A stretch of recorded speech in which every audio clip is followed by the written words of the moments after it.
Olá, sejam bem-vindos ao meu canal no YouTube. Eu sou o professor Leonardo Saraiva, falando sobre a Constituição Federal de 88. Chegamos ao artigo 28 da Constituição e nós vamos falar sobre governadores estaduais, sobre eleição, mandato e dos subsídios.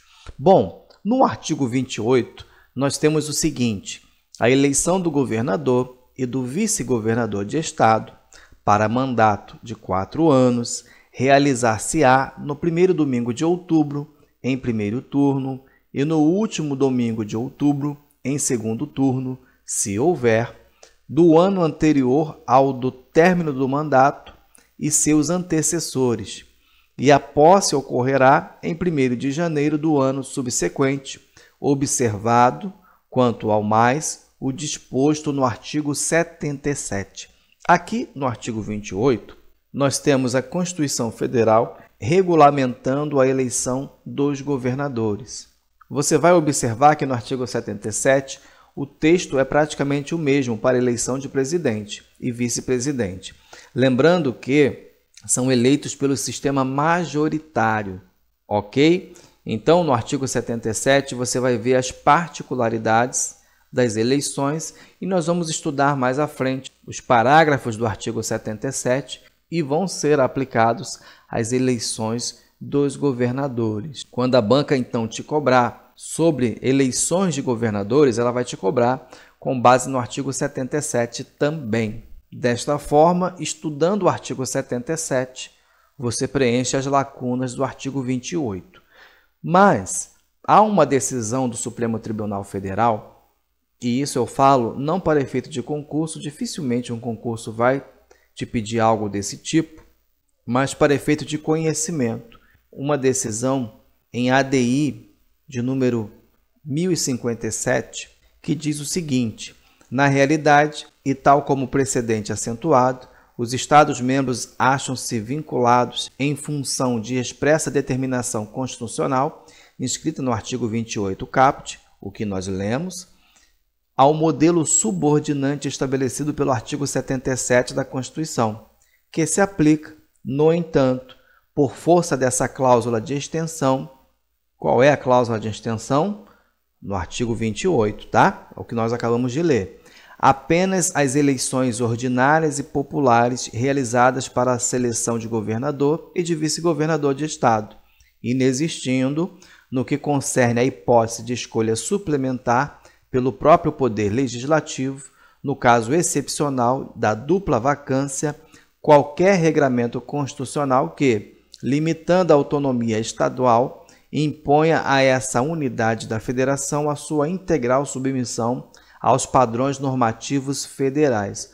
O que acontece? Existem uns padrões normativos federais trazidos pela Constituição Federal em caso de dupla vacância de presidente e vice-presidente da República. E essa decisão do Supremo Tribunal Federal vai dizer que o que está vinculado por determinação constitucional é apenas o estabelecido no artigo 77.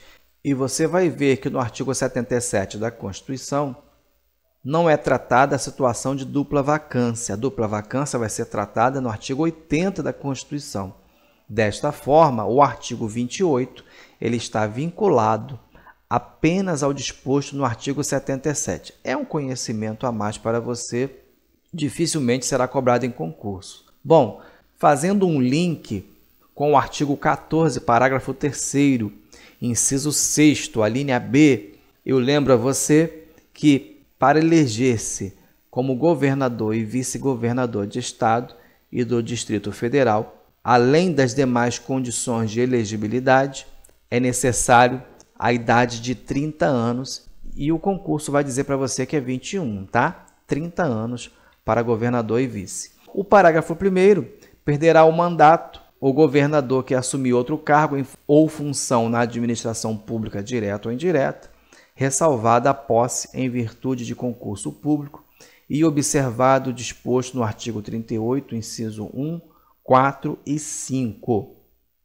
São as exceções para a perda do mandato. Lá no artigo 38, mais à frente nós vamos estudar mais a fundo.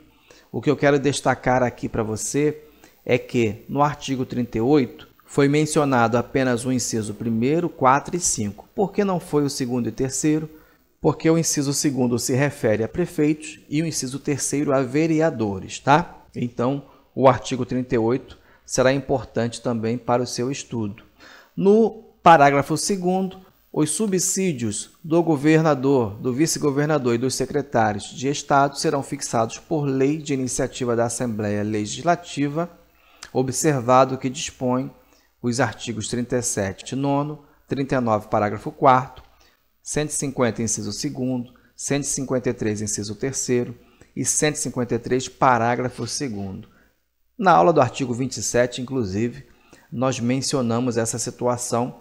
A diferença aqui entre a aula anterior é que para os deputados há o limite de teto de 75%, lembra? Sendo aqui para o governador, vice-governador e secretários de Estado, serão fixados por lei de iniciativa da Assembleia Legislativa, da mesma forma que a aula anterior. Bom, não é muito cobrado em concurso, essa aula visa trazer para você um conhecimento a mais sobre a Constituição Federal, seguindo o nosso roteiro de artigo por artigo. Na próxima aula, sim, muito cobrado em concursos municipais, nós vamos iniciar o capítulo 4, que se refere aos municípios. Chegamos ao fim. Se você gostou, curta, compartilhe, se inscreva no canal e Deus abençoe você.